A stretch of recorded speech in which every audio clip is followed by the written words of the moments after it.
Hi, I'm Gold Porter, and this is Riveter Consulting Group's YouTube page. I'm here with Jennifer Aronson. She runs our domestic staffing division, and I want to talk about negotiations with the client and the candidate, because you are involved in both the account management of like dealing with the client and also the candidate.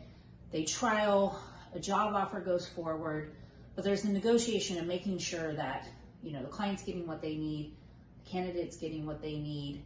How do you recommend kind of meeting in the middle and make sure both are happy?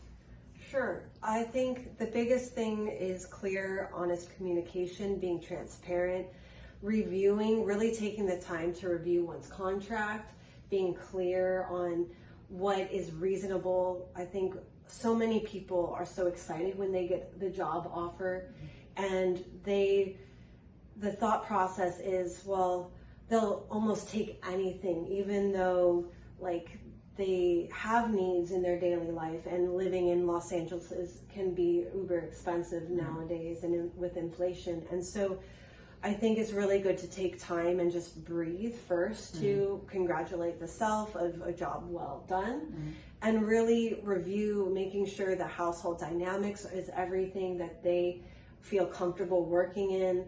And then really, if something does look like it's shifting, because sometimes a trial will be pretty by the books, but then once the actual work time starts, the clients can start to shift things. Right. And that's what the recruiters are here for too, to be a liaison and a leeway between the clients.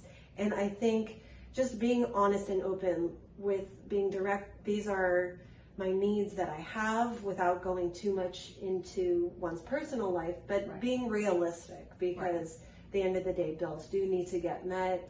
And just saying, hey, like, this is what we agreed upon based on the job description that we had originally talked about.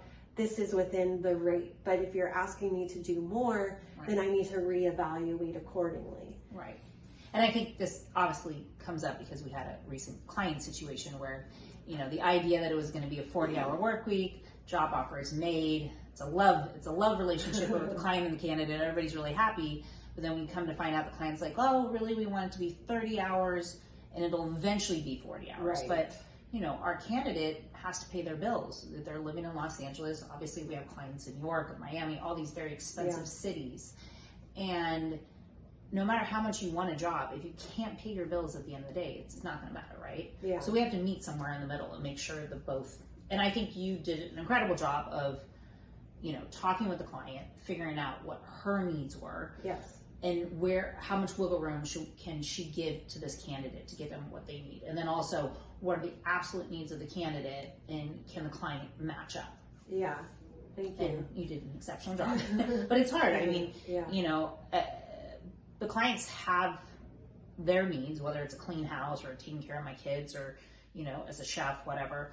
And then, you know, the candidates have needs. They need to feel valued. They need to feel, and sometimes the value comes in how they're being paid. Like, you know, you don't want to be working and feel like, I'm not of value, I'm not being paid that way.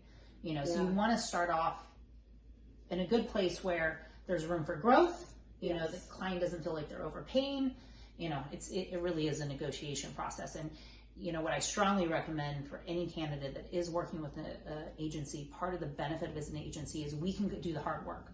Nobody likes to negotiate salary or talk about compensation and benefits. It's very uncomfortable. I mean, I think you know that as well as we do. We don't like talking about it either. But that is our job, to go to the client and deal with the candidate and kind of finesse to the middle and make it work. And also, if we are part of that process, later down the road, if, you know, perhaps there was a talk about a review in 3 months and additional compensation, the agency is involved through the process. I mean, I have clients and candidates call me 6 months, a year later, and ask me questions like, what do you think? What's the market rate? Should I give her a bonus? Or vice versa, a candidate wants a raise. You know, they'll come and talk to us and say, how do we go about this? You know, and we can get involved if that's in everybody's best interest, or we can just give advice. And I think one of the biggest things is to really be honest and truthful with oneself of what their needs are. I've come across candidates who are about the long-term relationship and they have a little wiggle room on their finances, so they're willing to say, hey, I can start at this amount of per hour and work into it in a couple of months as a goodwill gesture, but they know that about themselves. And I also have people who financially need to stick to a strict regime. Yeah. And it's really important to be honest and with yourself, with oneself, exactly. oneself, and to not pretend that it's anything else. And I find the more transparent that I am with myself and candidates are with themselves, then they do receive the results that they need. Yeah.